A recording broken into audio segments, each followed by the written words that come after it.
Muy bien, pues buenas noches a todos. Soy Fray Aquilino Castillo, soy delegado de la Custodia de Tierra Santa para España. Aquí tenemos el Centro Tierra Santa en Madrid y desde aquí también pues, editamos la revista Tierra Santa, que si bien se escribe en Jerusalén, se escribe en diferentes partes de la Custodia, la editamos aquí en España para mayor comodidad, para poder realizar envíos. He dejado unos ejemplares ahí a la entrada de la iglesia. Me proponía Israel, su párroco, sus vicepárrocos, esta fraternidad que tenéis aquí en Cienpozuelos, si podía hacer un itinerario sobre la Cuaresma, cómo vivimos en Tierra Santa la Cuaresma. Y yo no solamente quiero plantear aquí qué es lo que hacemos nosotros. Quisiera empezar recordándoos a todos que la Tierra Santa es el lugar geográfico de la Anunciación, de la encarnación, del nacimiento de Jesucristo. Es el lugar donde Jesús establece su magisterio. Son diferentes lugares repartidos en toda la geografía de lo que hoy conforman Israel, Palestina, un poquito el sur del Líbano también, siempre hemos oído hablar de Tiro, de Sion. Son lugares geográficos determinados, donde el Señor realizó milagros, signos, donde habló, donde secó lágrimas, donde compartió el pesar de tantas gentes, tantas personas, pero también donde Él se manifestó y nos dejó toda la revelación que contienen los 4 evangelios. Entonces, por eso, hacer un itinerario sobre cómo celebramos, cómo vivimos la Cuaresma, no es solamente decir cómo se vive en Jerusalén, cómo se vive en toda la Tierra Santa, es recordarnos a todos que lo que nosotros celebramos en lugares muy determinados es lo que también celebramos en España, en Europa, en América, en todo el mundo. Intentamos reproducir lo que ocurrió en Tierra Santa. Por eso, si ustedes se dan cuenta, nosotros en todo el mundo, dependiendo el tiempo litúrgico del año, el sacerdote viste de un color determinado. Hemos dejado el verde del tiempo ordinario para pasar al morado, en algunos sitios incluso el negro, porque es una forma de reflejar ese cambio. Es un cambio que se está realizando no solamente a nivel litúrgico, sino que también en una cierta itinerancia. Y esa itinerancia es la que nosotros en Tierra Santa vivimos todos los días de la Cuaresma. Vivimos también en la celebración de la Semana Santa, vivimos en la resurrección. Así es que vamos pasando del verde al morado, al rojo, al blanco. Pero nosotros además en Tierra Santa somos una iglesia itinerante, no solamente la iglesia peregrina, que peregrina en este mundo, que aspira a llegar al más allá, a la Jerusalén celeste. Nosotros somos una iglesia muy pequeña, con pocos fieles, apenas 120.000 cristianos en toda la Tierra Santa, en la tierra de Jesús, pero que nos vamos moviendo, porque la iglesia en Tierra Santa celebra en los lugares donde el Señor realizó esos signos. Navidad es Belén, Epifanía es Belén. En Jerusalén, en las parroquias, se celebra la Navidad, pero imagínense en el Santo Sepulcro, todos los viernes es Viernes Santo. Y todos los días delante de la tumba es Domingo de Resurrección. Con lo cual la Pascua se vive mucho menos en esos santuarios. Pero ¿qué es lo que ocurre en Cuaresma? En Cuaresma nosotros tenemos las llamadas misas estacionales. Todos los miércoles de Cuaresma, la iglesia de Jerusalén se mueve desde un santuario a otro. Empezamos en Betania, llegamos al Dominus Flevit, en el Monte de los Olivos, descendemos el Monte de los Olivos hasta Getsemaní, cruzamos el Valle del Cedrón y vamos hasta la flagelación. Y comenzamos una subida paulatina hasta llegar al Calvario y llegar hasta la tumba del Señor para celebrar esa vigilia de resurrección en la que nosotros giramos alrededor del edículo del Santo Sepulcro, del lugar de la tumba, que yo después les voy a mostrar en imágenes también. Todos los sábados de Cuaresma, la Iglesia de Jerusalén espera en el Santo Sepulcro. Y los franciscanos, que llevamos allí más de 800 años, salimos de la sede de la custodia, vamos a buscar al patriarca de Jerusalén para invitarlo a venir al Santo Sepulcro, introducirlo en la basílica, y allí celebramos una procesión que los frailes hacen todos los días del año, recorriendo la basílica de altar en altar, el lugar donde a Jesús fue despojado de sus vestimentas, el lugar donde los soldados echaron a suertes su túnica, el lugar donde fue clavado al madero, el lugar donde la cruz se levantó. Ese cuerpo inerte que fue descendido y colocado en la losa que hoy llamamos losa de la unción, donde fue ungido, donde fue preparado y fue conducido al sepulcro vacío. Ese sepulcro que hoy en día también sigue vacío porque desde ahí resucitó. Los sábados esto se celebra de una forma pues mucho más solemne. La procesión se canta, todos los himnos se cantan en latín y el patriarca asiste a ella. Saben que en Tierra Santa todo es muy especial y en el Santo Sepulcro, como es compartido con otras iglesias, en el momento en que se fijaron las normas, el Imperio Turco las fijó, no existía el patriarcado latino. Por eso los frailes somos los que tenemos que celebrar. Es una imposición que hacen los turcos y eso se mantiene en esas leyes, las leyes del status quo. Entonces el patriarca asiste a esa procesión, presidiéndola con su presencia, aunque sí tenemos que oficiar nosotros, los frailes. Y recorremos todo el sepulcro, toda la basílica, rememorando esos momentos. Y eso no es ni más ni menos que el preludio de la gran procesión que se va a realizar en la vigilia pascual y el domingo de resurrección, cuando todos los frailes, todos los sacerdotes de Jerusalén están invitados a esa Eucaristía de conmemoración de la resurrección del Señor y a una procesión donde giramos alrededor de la tumba y proclamamos el Evangelio en los 4 puntos cardinales.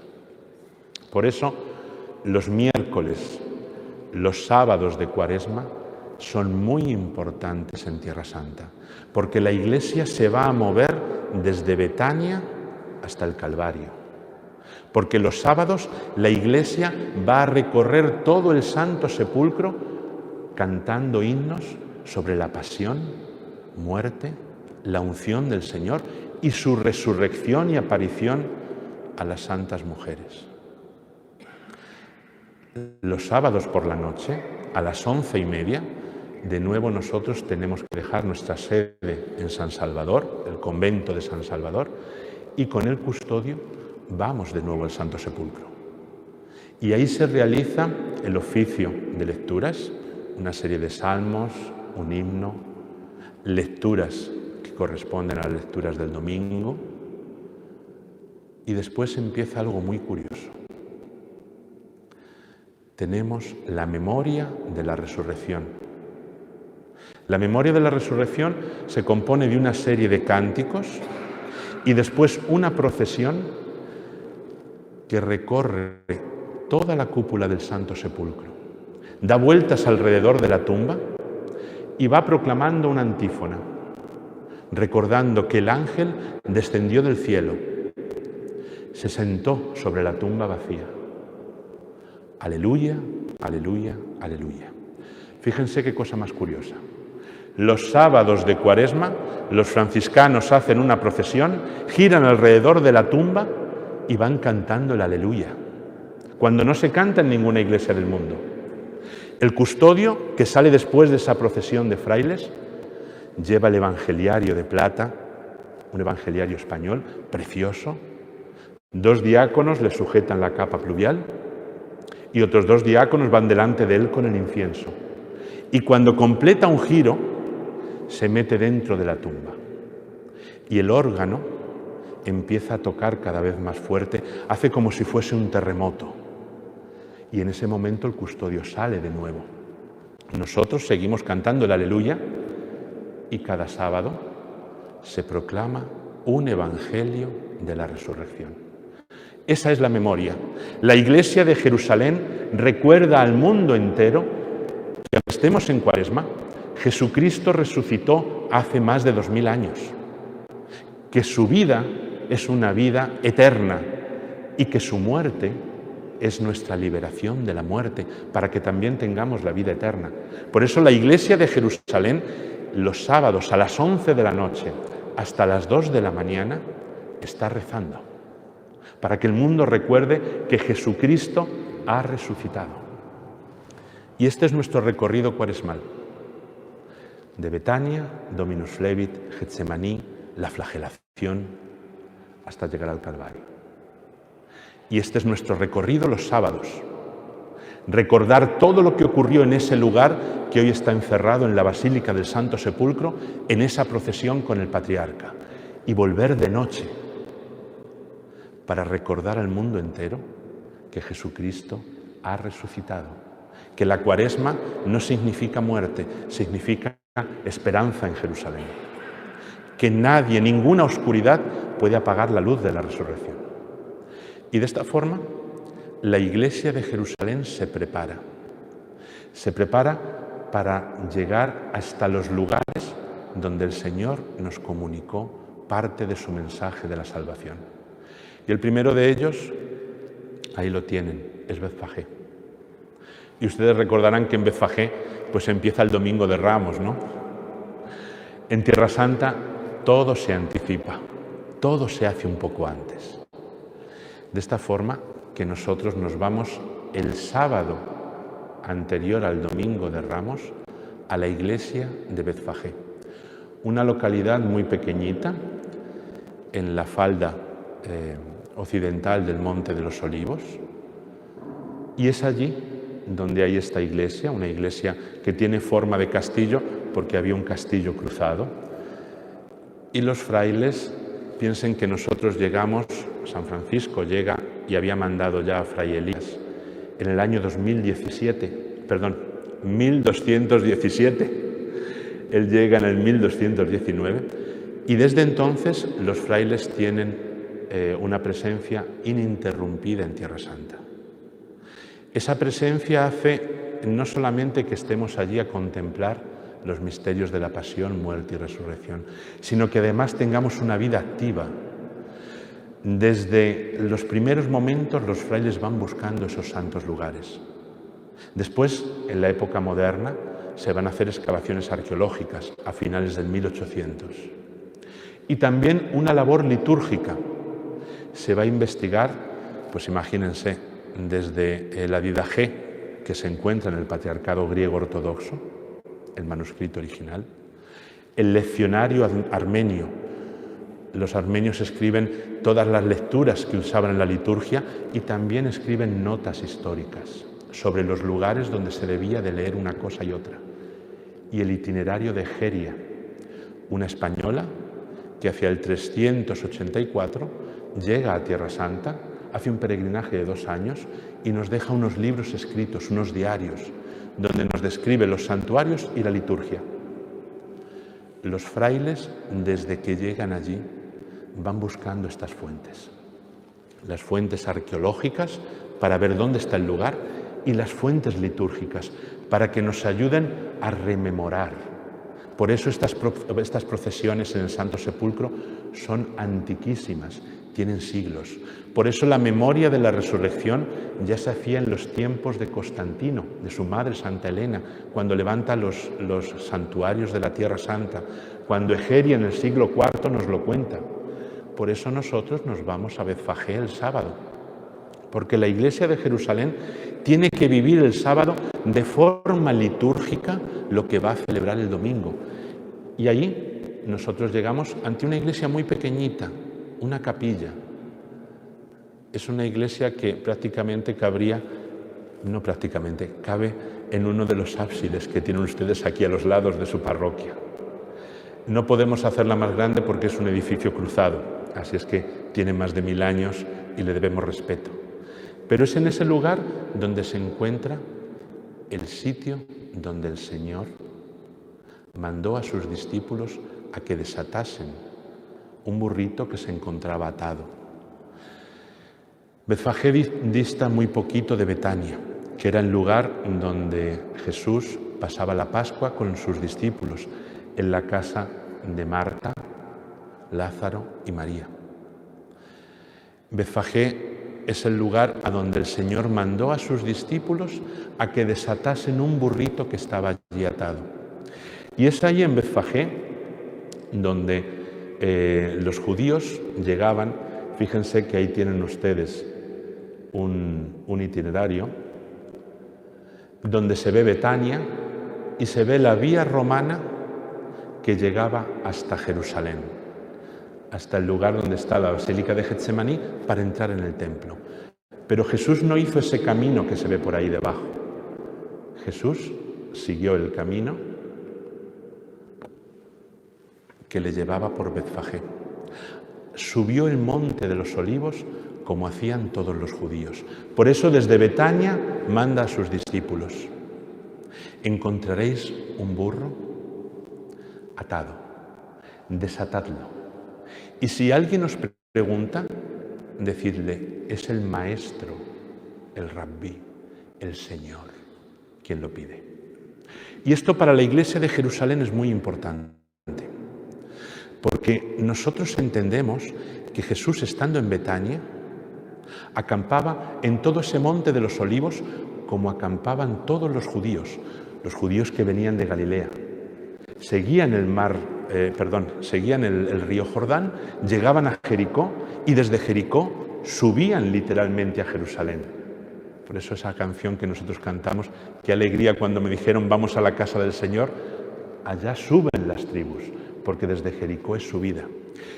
Y se acampaban en el monte de los Olivos, entre Betania y el monte de los Olivos. Flavio Josefo nos lo dice, nos dice en sus libros que para la Pascua llegaban los judíos de Galilea siguiendo el Jordán y que las hogueras de las diferentes familias se contaban por miles, hasta tal punto que ese lugar es llamado el Campo de los Galileos, o en Jerusalén se le conocía como Galilea. Así lo dice Flavio Josefo, así lo dice el Talmud. Si recuerdan el Evangelio de Lucas, el Evangelio dice que el Señor resucitó en un lugar, ascendió al cielo en un monte de Galilea situado hacia Betania. El Evangelio de Mateo, Juan, nos recuerdan que el Señor asciende al cielo desde Galilea, desde el monte de los Olivos, porque era el lugar donde se sentaban los peregrinos judíos. Por eso Jesús va a seguir ese itinerario, porque está lleno de todos los judíos galileos que le han conocido, que han visto los signos que él ha realizado, la curación de leprosos, de endemoniados, de sordomudos, pero sobre todo que les ha escuchado, que ha escuchado su dolor, que ha escuchado su padecer, que ha sabido darles misericordia, infundirles esperanza. Y es en ese lugar, Betfagé, en una alquería pequeñita, donde apenas 2 o 3 familias vivirían cultivando, pues seguramente productos de la huerta, donde tendrían también higueras. Eso es lo que significa Betfagé en hebreo, la casa de los higos. Un fruto que se recolecta y se mete en las alforjas de un burrito y se lleva a Jerusalén. Se tardan 20-25 minutos caminando.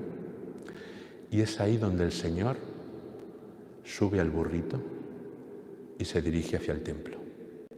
De este modo, todos los judíos que estaban en Betfagé entienden que ese joven rabino de Galilea les está anunciando que Él es el Mesías.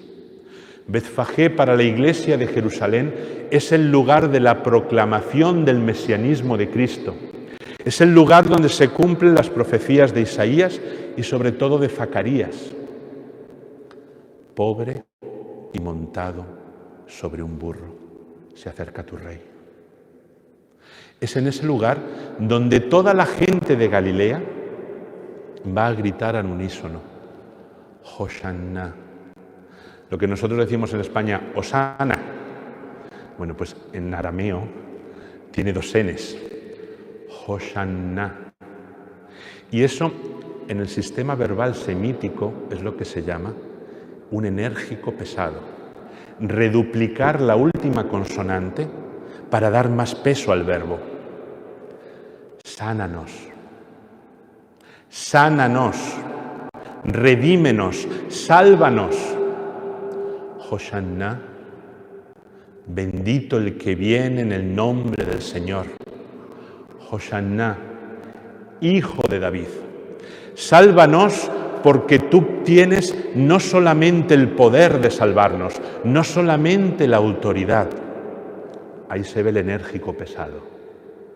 Porque tienes la voluntad de salvarnos. Por eso, desde ese momento, los primeros cristianos de Jerusalén se entierran alrededor de ese convento, de esta iglesia tan pequeñita que yo les he mostrado. Desde el primer momento la iglesia de Jerusalén siente que ese es el lugar donde el Señor se manifestó como Mesías de Israel, como esperado de Israel, donde todas las profecías de los profetas tenían su culmen. El Mesías había llegado para sanarnos de forma individual a cada uno de nosotros, porque es el Mesías que entiende nuestro dolor, que entiende nuestros pesares. Es el Mesías que puede salvarnos no solamente porque tiene el poder, sino porque tiene la voluntad de hacerlo, no solamente porque se lo pidamos. Por eso la Iglesia de Jerusalén os recuerda que el Domingo de Ramos no es solamente la alegría de llevar un ramo de palma o de olivo. Es nuestra propia voluntad de dejarnos guiar por Dios, por un Dios Mesías, por un Dios que es Hijo, por un Dios que va a iniciar ese mesianismo que no es de gloria, es un mesianismo de sacrificio en la cruz.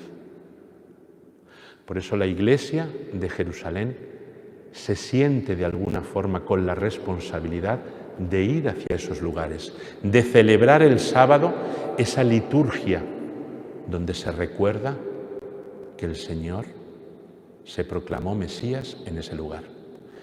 El domingo, la Iglesia de Jerusalén madruga muchísimo. A veces comienza el Domingo de Ramos, la misa del Domingo de Ramos, a las 6:30 de la mañana o a las 7:30. Pero tengan en cuenta que la iglesia de Betfagé se descubre a finales del 1800, en el 1873. Con lo cual, la misa, la gran celebración del Domingo de Ramos se hace en el Santo Sepulcro. Por eso el sábado se va a Betfagé. Y en el Santo Sepulcro se realiza una gran procesión con el patriarca, con todos los obispos de Jerusalén, con todos los frailes que están presentes en la basílica, los que venimos del convento de San Salvador. Se bendicen los ramos y se hace una gran procesión alrededor de la tumba vacía de Cristo, para recordar que ese Mesías va a llegar hasta ese punto. Y se celebra una misa con muchísimos cantos, muy solemne, con mucha pompa, porque es un momento de conmemoración. Cristo está en medio de nosotros. La Iglesia de Jerusalén después se prepara y casi al terminar la misa se va a Betfagé. Y es ahí que iniciamos también una procesión. Esta procesión la comenzamos a hacer en el año 1936, cuando ya nos habíamos quitado el yugo del Imperio Otomano. Entonces, de alguna forma se podía volver a tener celebraciones litúrgicas públicas. Piensen que del 1517 al 1917 estaban prohibidas. No se podía tocar las campanas en Tierra Santa ni realizar ningún tipo de procesión. Era el tiempo del imperio, de la dominación del Imperio Otomano. La Iglesia de Jerusalén el domingo vuelve a Betfagé, donde se bendicen ramos de olivo, donde se bendicen palmas, y toda la Iglesia parte en procesión. La Iglesia local, la Iglesia árabe, la Iglesia de expresión hebrea, la nueva Iglesia, los nuevos hermanos cristianos, la Iglesia de la inmigración, de trabajadores filipinos, indios, de Sri Lanka, de Bangladesh, cristianos. La iglesia peregrina de todo el mundo, grupos de peregrinos de España, de Italia, de Estados Unidos, de Nigeria, que llegan también a celebrar el Domingo de Ramos. 25.000, 15.000 personas, dependiendo del año. Y todos juntos nos encaminamos hacia Jerusalén, hacia la Basílica de Santa Ana, entrando por la puerta de San Esteban, llegando al lugar donde estaba la piscina probática, para celebrar todos juntos que el Señor llega. El lunes santo es un día muy especial, porque comenzamos una Eucaristía, se hace muy temprano, se empieza a las 6 de la mañana y se celebra en la quinta estación. La quinta estación es un lugar muy pequeñito, lógicamente. Se va. La quinta estación es un lugar que se encuentra en la Vía Dolorosa, es una capilla pequeña y si ven ustedes hacia su derecha en la pantalla hay como un cuadrado un poco más oscuro. La quinta estación es el lugar donde el cireneo toma la cruz. Jesús, que portaba la cruz, llega a este punto de la ciudad, es el punto donde comienza la subida hacia el Calvario. Está cansado. Y entonces los soldados agarraron por ahí a un tal Simón de Cirene, que venía de trabajar, y le hacen llevar la cruz. En ese momento Jesús está cansado y apoya su mano en ese cuadrado más oscuro que tienen ahí a la derecha de la puerta. Es esta piedra, una piedra de la construcción que estaba ahí. Es una piedra donde la Iglesia de Jerusalén renueva continuamente una promesa. Y por eso el lunes santo es muy importante que la Iglesia de Jerusalén vaya con su párroco a esta iglesia, a esta capilla. Porque es el lugar donde la Iglesia renueva esa promesa al Señor. La Iglesia de Jerusalén lleva la cruz del Cristo.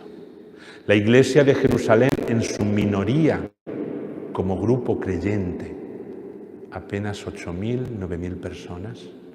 Una iglesia que ha sufrido guerras, intifadas, una iglesia muy reducida, año tras año, en esa Eucaristía, recoge la cruz que está en la quinta estación, para el Viernes Santo llevarla en el Vía Crucis. La Iglesia de Jerusalén nos recuerda que sigue siendo no solamente Iglesia Madre, Iglesia que nos ha comunicado la fe a todos nosotros, Iglesia que funda Cristo en el cenáculo. Es una Iglesia mártir, una Iglesia que ha sufrido guerras constantemente, persecución, una Iglesia que sufre no solamente en Jerusalén, que sufre en Irak, en Siria, en Líbano, en Egipto. La Iglesia del Medio Oriente, el lunes santo, renueva su compromiso de cargar con la cruz de Cristo por cada uno de nosotros. El lunes, el martes y el miércoles, la Iglesia de Jerusalén, junto con todos los peregrinos, están invitados a celebrar ahí el lunes, el martes en Getsemaní y también en el Santo Sepulcro, donde se va a cantar la pasión de nuestro Señor. La comunidad del Santo Sepulcro reza en latín y canta la pasión en latín, porque es la lengua de la Iglesia. Se canta en gregoriano, para que toda la Iglesia sienta también esa universalidad. Me van a decir ustedes, nadie lo entiende, pero todos sabemos lo que dice. Cuando se dice Pater Noster, qui es in celis, todos entendemos que es el Padre Nuestro y cada uno lo rezamos en nuestra lengua. Esta iglesia peregrina, la Iglesia de Jerusalén, se traslada el lunes por la tarde a otro lugar, a Betania. Y ahí también vuelve a celebrar la Eucaristía.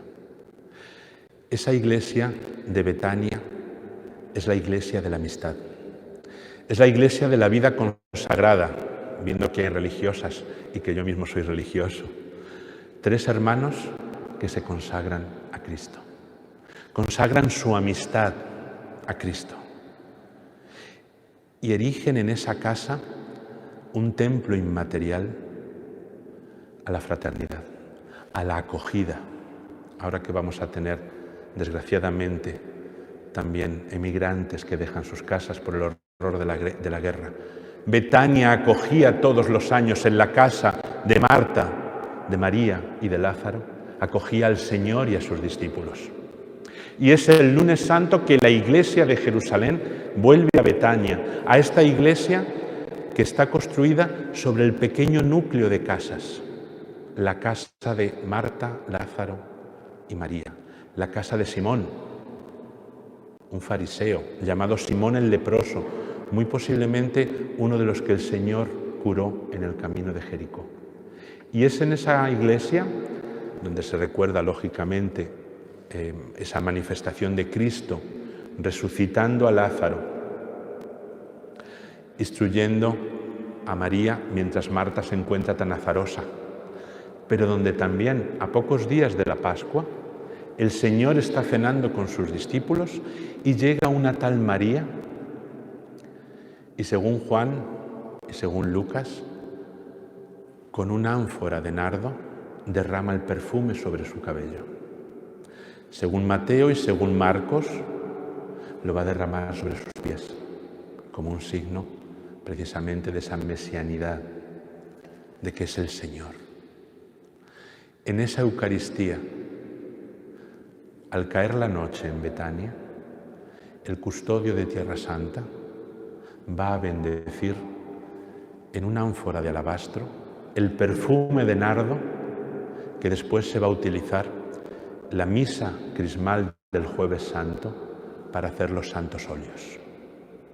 La Iglesia de Jerusalén no solamente tiene que celebrar los sacramentos de la Iglesia Católica Universal, tiene que realizar signos para que todos nosotros entendamos que lo que celebramos en nuestros templos, en nuestras parroquias, es un fiel reflejo de lo que la Iglesia de Jerusalén lleva celebrando más de 2000 años, transmitiéndonos estos signos. Y es ahí que se hace esa liturgia el lunes santo. Una vez que la Iglesia se ha consagrado por la mañana para llevar la cruz del Señor, de nuevo se consagra por la tarde para llevar también esos óleos, esos perfumes que sirven para la consagración del crisma. Y de esta forma, toda la Iglesia, desde Betania, retoma ese recorrido por Betfagé, recordando al Señor en su mesianismo. Y va a llegar también hasta el lugar del Dominus Flevit. Dominus, el Señor, Flevit, lloró. Es esa pequeña capilla en la cima del Monte de los Olivos que les he señalado. Una iglesia que tiene forma de lágrima, pero es una iglesia que se encuentra sentada sobre una llanura natural, sobre la roca del Monte de los Olivos. Todos los judíos llegaban a Betania y en vez de seguir la vía romana y rodear el Monte de los Olivos, ascendían desde Betfagé para llegar a este lugar, porque era el único lugar desde el que podían vislumbrar el templo de Jerusalén. Podían contemplar el interior del templo. Flavio Josefo nos dice que hacían falta 10 hombres para cerrar o abrir cada una de las puertas del pórtico del templo. Cuando las puertas estaban abiertas, desde la explanada del templo, desde el atrio del templo, no se podía contemplar nada. Estaba el atrio de los gentiles, después el atrio de las mujeres, el atrio de los sacerdotes, había puertas cerradas. Pero desde el Dominus Flevit la gente contemplaba el interior, contemplaba el candelabro, contemplaba el humo del altar del incienso, la mesa de las ofrendas y sobre todo la lejá, ese gran manto, esa cortina que protegía el arca de la alianza de la mirada del pueblo. Nadie podía contemplar cara a cara a Dios. Fíjense, desde ahí arriba, esta es la pequeña capilla que los franciscanos construimos reproduciendo donde estaba la capilla bizantina. Todas las iglesias de Tierra Santa tienen la capilla cruzada, la iglesia o basílica cruzada, y debajo la basílica bizantina. Y más abajo la Domus Ecclesia, la casa que servía de iglesia en el primer siglo. Es desde esa ventana que desde dentro se contempla Jerusalén. Imagínense, ahí donde está la mezquita estaba el templo. Imagínense todos los judíos llegando de Galilea, acampando en ese monte de los Olivos, los judíos que contemplan el interior del templo,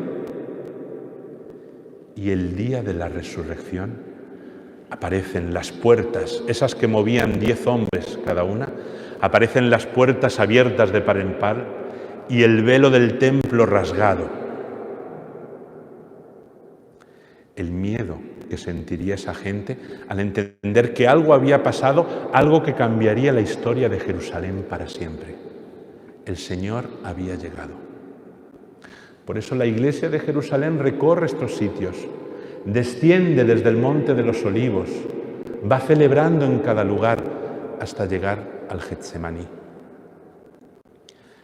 Si esos perfumes bendecidos el lunes en Betania son llevados en el ánfora de alabastro y en la misa crismal que se realiza en el Santo Sepulcro. La liturgia en el Santo Sepulcro empieza el miércoles. Yo les decía, en Tierra Santa todo se anticipa. En Tierra Santa nosotros vivimos 2 triduos. No es que haya 2 triduos pascuales, pero la Iglesia comienza a celebrar el miércoles, miércoles santo, jueves santo y viernes santo. Y después sábado santo, domingo de resurrección y el lunes de Pascua, el lunes del ángel, que llamamos allí, donde se desplaza a Emaús. Entonces el jueves, a las 6:30 de la mañana unos años, a las 7:30 otros años, la Iglesia se encuentra en el Santo Sepulcro. Los franciscanos salimos del convento de San Salvador, recogemos al patriarca, todo es peregrinar en Tierra Santa, todo es moverse. Le hacemos entrar en el Santo Sepulcro y le presentamos una liturgia de 4 horas. Lavada de pies, misa crismal, todo junto. La renovación de las promesas para los sacerdotes ante su patriarca, todo junto.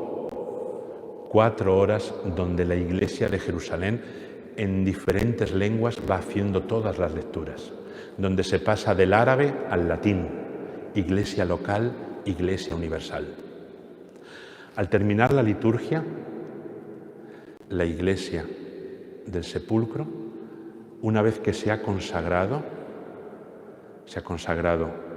el pan y el vino, toda la comunión, como hacen ustedes, la comunión queda recogida en el monumento, ¿verdad que sí? Se hace un monumento y el Jueves Santo se depone en el monumento todas las formas que se han consagrado. ¿Por qué hacen ustedes esto? Hacer un monumento, colocar una capillita fuera. ¿No tienen tabernáculo? Pues miren ustedes, es que en Jerusalén, al terminar la Eucaristía, hacemos una procesión dentro del Santo Sepulcro, alrededor de la tumba de Cristo, y todas las formas consagradas, todo el cuerpo de Cristo, la sagrada hostia, se introduce en la tumba del Señor.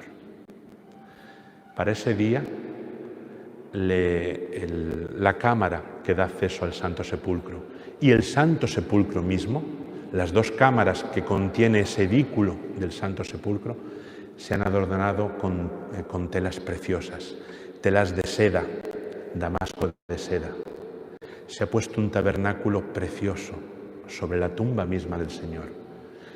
Se han puesto candelabros, los techos de la tumba de Cristo están llenos de lámparas de aceite. Es muy luminosa. Y es ahí que la Iglesia depone el Santísimo Sacramento y la comunidad del Santo Sepulcro va a estar hasta el Viernes Santo, el momento en que se celebre la paraliturgia, la celebración, la exaltación, la adoración de la Santa Cruz, que nosotros hacemos en el Calvario con la reliquia de la Santa Cruz. ahí va a estar contenido el cuerpo de Cristo y la comunidad franciscana del Santo Sepulcro va a estar velándolo 24 horas. Por la tarde, a la 1:30, se va a volver al Santo Sepulcro para hacer los oficios, que nosotros de una forma muy particular celebramos en lo que llamamos el lucernario. Si ustedes recuerdan, antiguamente se hacía el oficio de tinieblas con el tenebrario, ese candelabro de forma triangular que nosotros seguimos utilizando. Y a medida que se cantan las lamentaciones de Jeremías, que se cantan también otros himnos, salmos, se van apagando esas velitas hasta que solo queda una, que se introduce dentro de la tumba. Al mismo tiempo que el patriarca está celebrando los oficios, el custodio de Tierra Santa se va a ir al cenáculo con otro grupo de frailes para lavar los pies en el cenáculo, en el lugar donde el Señor lavó los pies a sus discípulos, a 12 niños de la parroquia. Y se van a hacer las vísperas del Jueves Santo. Y después se va a hacer un peregrinaje por las iglesias armenias ortodoxas y siríacas ortodoxas, para recordar que la Iglesia hablaba multitud de lenguas. Y así por la noche, todos juntos nos vamos a ir a esta basílica, a la Basílica de la Agonía, la Basílica del Getsemaní, donde el Señor dijo a sus discípulos: velad, rezad, no os durmáis. Y es en esta basílica que está atestada de gente, una basílica que lo tienen a los pies del Monte de los Olivos, una basílica que reproduce en ese techo de mosaico la noche del Jueves Santo, la noche en que el Señor dejó a sus discípulos y se dirigió a orar ante el Padre, donde sudó sangre, donde no solamente esa naturaleza humana y divina de Cristo que estaban unidas, permanecieron más unidas que nunca, sino donde también la voluntad humana se unió a la voluntad divina. Padre, si es posible, aparta de mí este cáliz, pero que no se haga mi voluntad sino la tuya. Las dos voluntades se unen en ese lugar. Y la Iglesia de Jerusalén va a llenar esa basílica. La gente está de pie, la basílica está atestada. Si hacen caso, a los lados hay grandes vidrieras de alabastro que no se pueden abrir porque soportan la carga del muro y del techo. Es una iglesia donde literalmente el Jueves Santo falta el oxígeno. Se ora en agonía. No se puede respirar. Imagínense ahora con las máscaras. Es ahí, justo delante del altar, donde se encuentra el lugar donde el Señor oraba. El lugar señalado por los bizantinos, el lugar señalado por la Basílica Cruzada, el lugar que engloba nuestra basílica, que es mucho más grande que la bizantina y que la cruzada. Ahí está, la roca de la agonía, donde el custodio, antes de comenzar la oración, va a ir derramando pétalos, donde los frailes se ponen a un lado con estolas para leer los evangelios y a otro lado sin estolas para leer las lecturas que durante una hora nos van a ir recordando cómo el Getsemaní contuvo la agonía del Señor. Y es en ese lugar, el Jueves Santo, donde la Iglesia siente la agonía de Cristo. Y es desde este lugar que la parroquia de Jerusalén, con todos los peregrinos que lleguen, salen en procesión, recorren el valle del Cedrón y van buscando la casa de Caifás para intentar no negar al Señor 3 veces, para intentar contemplar también ese lugar donde el Señor perdona que nosotros a veces no seamos fieles hasta el final. Y así la Iglesia llega al Viernes Santo, de madrugada, porque aquí comenzamos a las 9 de la noche y a las 10 la gente parte hacia el Galicanto. Siente el dolor de la traición y vuelve a Getsemaní, porque hasta las 12 de la noche la basílica está abierta para venerar esa roca llena de pétalos que nos recuerda la sangre de Cristo. Y el Viernes Santo, la Iglesia de Jerusalén va a volver a las 6:30 de la mañana al Calvario, con la reliquia de la Santa Cruz expuesta, a cantar la Pasión de nuevo, a rememorar esa crucifixión de Cristo, a rememorar el dolor de María, de la Magdalena, de Juan, sobre todo el dolor de tantas mujeres que siguieron a Jesús, discípulas del Señor. Y en esa celebración, que también tiene su procesión con la reliquia de la Santa Cruz, rodeando la tumba del Cristo, porque siempre en Jerusalén todo gira alrededor de la tumba vacía, la tumba donde el Señor resucitó. Al término de toda la celebración, la Iglesia de Jerusalén toma la cruz que ha permanecido durante un año en la quinta estación, toma la promesa de llevar esa cruz como la llevó el Señor y se va a la primera estación, que hoy ocupa una madrasa, una escuela coránica musulmana, pero que los musulmanes nos abren a los frailes para hacer el Vía Crucis. El Vía Crucis no se hace en los templos. En Tierra Santa el Vía Crucis se hace por las calles de Jerusalén. Y esto es lo que los frailes hicieron rememorando esa pasión de Cristo. Y eso es lo que San Leonardo de Puerto Mauricio llevó a Roma. Y en la Santa Sede se oyó que había un fraile franciscano haciendo algo que recordaba la Vía Crucis del Señor. Y desde ahí se extendió a todo el mundo. La Iglesia de Jerusalén parte desde los restos de la fortaleza Antonia, desde la primera estación, y llega después en la segunda a la Iglesia de la Flagelación, donde el Señor fue flagelado, donde los soldados se echaron a suertes, jugaron a lo que se llamaba el juego del rey, un juego que parece como el juego de la oca, pero que quien iba ganando iba tomando la capa, el cetro y la corona. Y ahí en esa iglesia tenemos las piedras donde todavía están los grabados de hace más de 2000 años, los grabados del juego del rey que grababan los soldados romanos.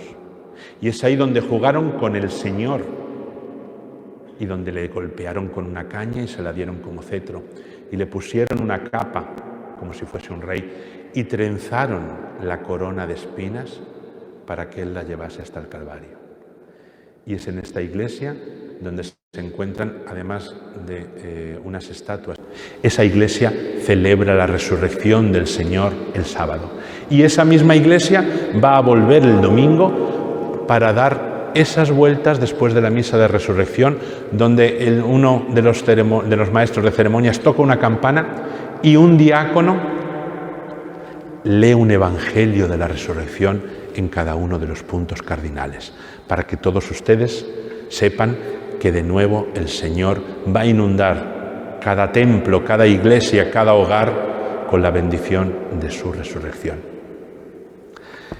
Esta es la Semana Santa que nosotros vivimos y es la Semana Santa, miren la tumba vacía, es la Semana Santa que el lunes, como los discípulos de Maús, como nos dice el Evangelio de Lucas, donde Cleofás y ese otro discípulo que no tiene nombre. No tiene nombre en un libro que es la Biblia, donde todo tiene nombre. Conocemos quién era el copero del faraón, conocemos a todos, menos ese discípulo, porque representa a cada uno de nosotros. Que nos ponemos en camino. En Titulci hacemos el Día del Hornazo. En todos los pueblos de España se celebra de una forma muy especial ese lunes de resurrección, pues yendo también de comida entre amigos. Y la Iglesia de Jerusalén lo que hace es ponerse en marcha para ir a Emaús, a ese lugar donde tenemos una basílica preciosa, donde tenemos una vía romana, donde se encuentran yacimientos anteriores al siglo I de Cristo, yacimientos bizantinos, romanos, bizantinos, cruzados, donde los frailes levantaron esa basílica a finales del 1800, principios del 900, una basílica que de forma muy especial tiene la nave principal de la iglesia, digamos, desencajada, porque hay un muro que la atraviesa prácticamente hacia la mitad, donde se encuentra además un altar. Son casas del primer siglo donde los bizantinos señalaron un lugar y pusieron un altar, y los cruzados continuaron con ese altar en ese lugar. Es el lugar donde se conmemora que esos dos discípulos reconocieron al Señor al partir el pan, en un gesto muy natural, en un gesto muy cotidiano, pero que tenía que ser un gesto muy íntimo, que los discípulos supieron reconocer. Es en ese lugar donde toda la iglesia de Jerusalén se reúne para celebrar ese día, esa Eucaristía, para recordar que también nosotros tenemos la obligación de volver corriendo a Jerusalén y desde Jerusalén anunciar que el Señor ha resucitado. Ese día la iglesia también está llena de gente. Fíjense, el pueblo de Emaús, el Cubeibe, solamente tiene una familia cristiana.